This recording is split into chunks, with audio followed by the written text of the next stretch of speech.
lanjutkan.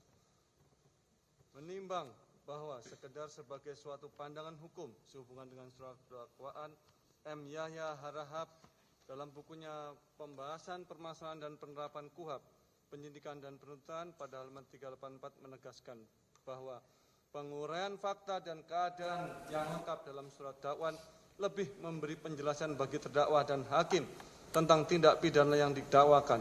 Akan tetapi, surat dakwaan yang tidak memuat uraian tentang fakta dan keadaan secara sempurna dan lengkap tidak mengakibatkan batalnya surat dakwaan. Menimbang bahwa selanjutnya ditegaskan dalam putusan Mahkamah Agung RI nomor 36K/KR 1968 tanggal 20 Agustus 1969 yang memberikan kaedah, walaupun surat dakwaan tidak menyebutkan fakta dan keadaan yang menyertai perbuatan yang didakwakan secara lengkap tergambar, tidak dengan sendirinya mengakibatkan batalnya putusan.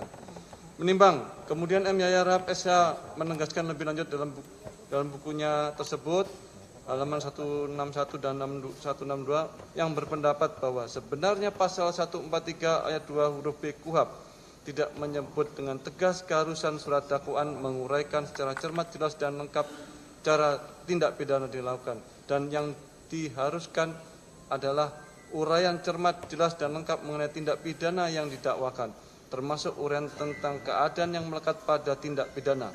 Namun tidak semua keadaan meski diuraikan, tetapi cukup keadaan yang benar-benar relevan dengan dan kejelasan tindak pidana yang didakwakan.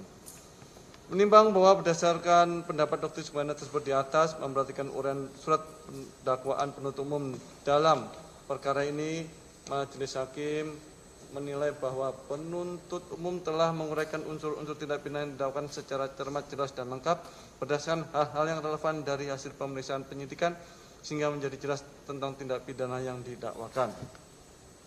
Menimbang bahwa merujuk pada prinsip peradilan cepat, sederhana, dan biaya ringan serta asas kepastian hukum, keberatan formil yang diajukan terdakwa dan penasihat hukum tidak cukup beralasan untuk menghentikan proses pemeriksaan perkara ini pada tahap eksepsi.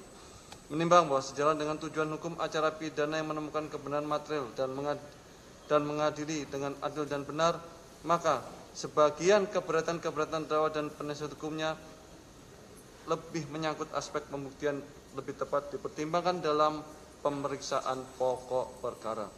Menimbang bahwa berdasarkan seluruh pertimbangan di atas, Majelis Hakim berpendapat bahwa keberatan eksepsi yang diajukan oleh terdakwa melalui penasihat hukumnya tidak beralasan menurut hukum.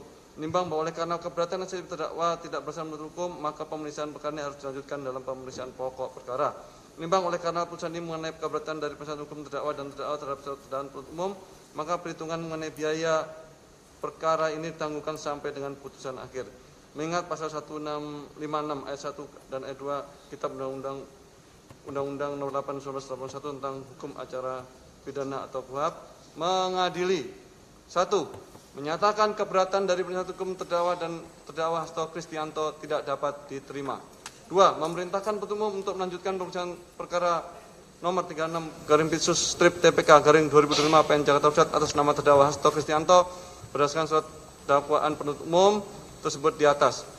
3. Menangguhkan biaya perkara sampai dengan putusan akhir. Demikian diputuskan dalam sidang permusyawaratan Majelis Hakim Tindak Pidana Korupsi pada Pengadilan Negeri Jakarta Pusat pada hari Kamis 27 Maret 2025 oleh Rios Ramanto SHMA selaku Hakim Ketua, Fajar Kusuma Haji SHMA, dan Hakim Ad hoc Tindak Pidana Korupsi Dr. Sigit Herman Binaji SHM masing-masing sebagai hakim anggota, yang diucapkan dalam sidang terbuka untuk umum pada hari Jumat tanggal 11 April 2025 oleh Hakim Ketua dengan didampingi para hakim anggota Sunoto SHMH dan Hakim Ad hoc Tindak Pidana Korupsi Dr. Haji Sigit Herman Binaji SHM berdasarkan penetapan Ketua Pengadilan Negeri Tindak Pidana Korupsi pada Pengadilan Negeri Jakarta nomor 36 PN Pitsus TPK 2025 tanggal 11 April 2025 dibantu oleh Kusuma Mati, panitera pengganti pada Pengadilan Tindak Pidana Korupsi pada Pengadilan Negeri Jakarta Pusat, serta dihadiri oleh Wawan Yunarwanto dan kawan-kawan penuntut umum pada Komisi Pemberantasan Korupsi dan terdakwa didampingi para penasihat hukumnya.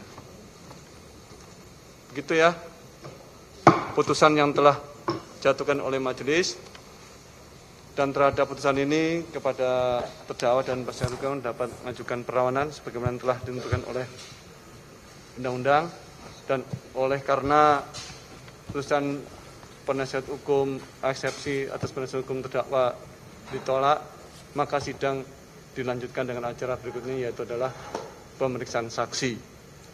Dan untuk itu, setelah majelis bermusyawarah, maka acara berikutnya adalah pemeriksaan saksi diagendakan pada hari Kamis tanggal 17 April 2025. Ya, karena hari Jumat libur.